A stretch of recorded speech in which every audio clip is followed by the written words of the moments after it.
8 देखा जाए, 8 का 1 नंबर कह रहा है किसी त्रिभुज के भुजाओं के मध्य बिंदुओं के निर्देशांक 1,1, 2,3 और 4,1 है, तो इनके शीर्षों के निर्देशांक ज्ञात करिए। चलिए बहुत अच्छा क्वेश्चन है, चलिए बड़े बड़े ध्यान से देखना। मैं एक त्रिभुज ले लेता हूं, इसका नाम मान लेता हूं ABC, ठीक है, और इनके भुजाओं का मध्य बिंदु यहाँ पे P और एक को Q और तीसरे को R मान लेते हैं। इनके भुजाओं के मध्य बिंदु इन्हीं के निर्देशांक दिए गए हैं, 1,1 इसको लिख लेता हूं 2,3 और यह R को 4,1, ठीक है। तो यहां मान लेते हैं, माना त्रिभुज ABC के भुजाओं के मध्य बिंदु, भुजाओं के मध्य बिंदु, मध्य बिंदु क्रमशः P 1,1, Q 2,3 और R 4,1 है, ठीक है, भुजाओं के मध्य बिंदु है।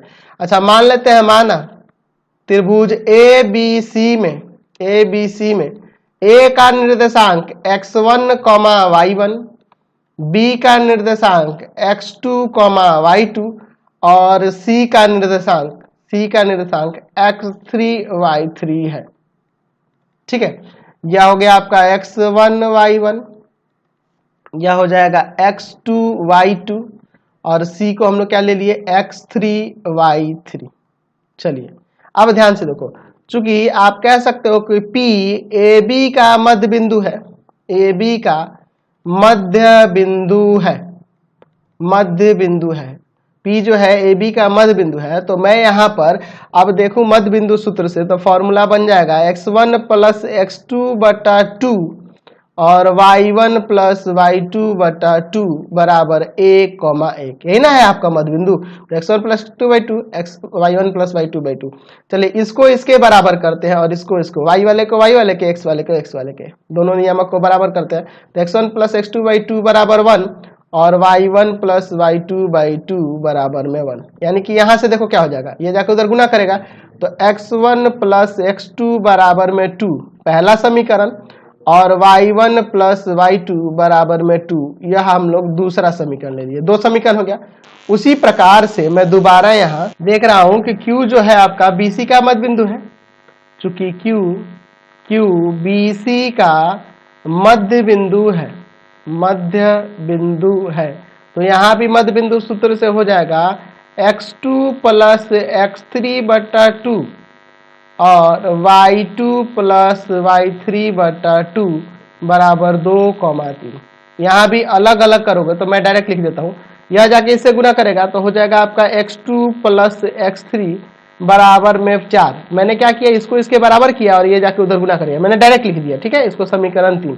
और हो जाएगा y2 प्लस y3 बराबर में 6, यह जाके इसमें गुना करेगा तो 3 दूना 6, यह समीकरण 4।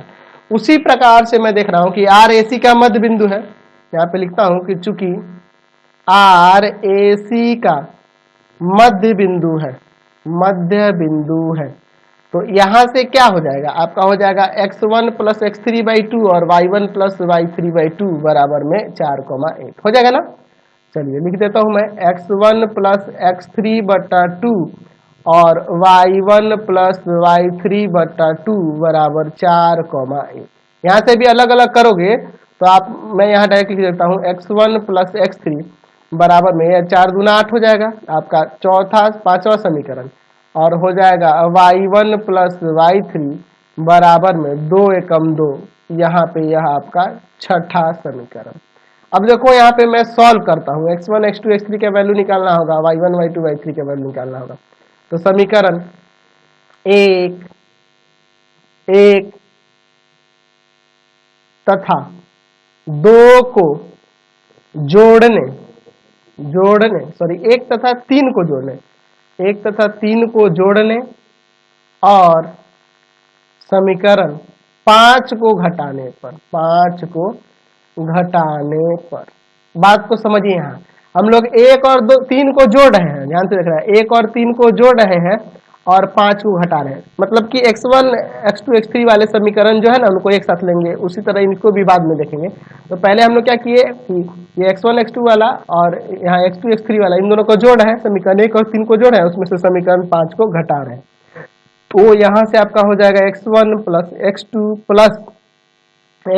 Plus x3 minus x1 minus x3 बराबर में हो जाएगा आपका 2 प्लस 4 माइनस 8। यहाँ देखो x1 से x1 कट गया, x3 से x3 कट गया, तो 2x2 बराबर में हो जाएगा 4 2 6, 6 में से 8 घटा देंगे तो आपका माइनस का 2, यह जाएगा भाग में, यानी कि x2 बराबर आ जाएगा माइनस का 1, x2 का माइनस का 1।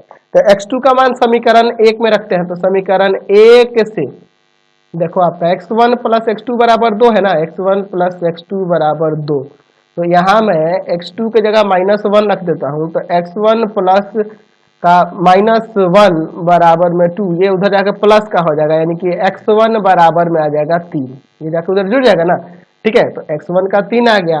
अच्छा, अभी x3 का निकालना है, तो हम लोग समीकरण 2 में रख दें, समीकरण 3 में रख देते हैं, समीकरण 3 से, तो समीकरण 3 में है x2 प्लस x3 बराबर में 4, तो मैं यहाँ फिर से x2 का वैल्यू रख देता हूँ, तो x2 का वैल्यू -1 है और प्लस में x3 बराबर 4, ये जाके उधर जुड़ जाएगा, यानी कि x3 का वैल्यू आ जाएगा 5, ठीक है। उसी तरह से y1 y2 y3 निकालते हैं। अब हमें क्या करना होगा, उसी तरह से समीकरण 2 4 को जोड़कर और 5 6 को घटाएंगे, लिखेंगे समीकरण 2 तथा 4 को जोड़ने और समीकरण 6 को घटाने पर, ठीक है। चलिए यहाँ पे हम लोग इसको करते हैं ऐसे, तो मैं इन समीकरण को यहाँ नीचे लिख देता हूँ पहले, ताकि हमें जोड़ने घटाने में आसानी हो, तीनों समीकरण सामने रहेंगे। तो देख रहे हैं y1 plus y2 plus y2 plus y3 minus y1 minus y3 बराबर 2 प्लस 6 माइनस 2। यहाँ देखो y1 से y1 कट गया, y3 से y3 कट गया, 2y2 बराबर में देखो यहाँ 2 से 2 कट जाएगा 6, ये जाएगा भाग में, तो यहाँ से y2 का मान 3 आ जाएगा। अब देखो समीकरण 1 से देखें, समीकरण 1 है y1 प्लस y2 बराबर 2, तो यहाँ मैं y2 का वैल्यू 3 रख देता हूँ, तो y1 प्लस 3 बराबर में 2, यानी कि y1 का वैल्यू जो आएगा माइनस का 1 आ जाएगा, उधर जाके घटेगा ना। अच्छा, समीकरण ये 2 से न देखे थे, समीकरण 4 से, तो y2 प्लस y3 बराबर है 6, तो मैं यहाँ पर y2 का वैल्यू 3 रख देता हूँ, तो y3 आपका क्या आ जाएगा, y3 भी आपका 6 आ जाएगा, y3, क्योंकि ये जाकर 6 में से 3 घट जाएगा, आपका 3 आ जाएगा, ठीक है। ये जाके इसमें घट जाएगा, आपका 3 आ जाएगा, है ना। चलिए, तो हम लोग निकाल दिए ना, x1 y1 x2 y2 है ना, x3 y3 सब निकाल दिए, तो अतः यहाँ लिख सकते हैं, अतः त्रिभुज ABC के शीर्षों के निर्देशांक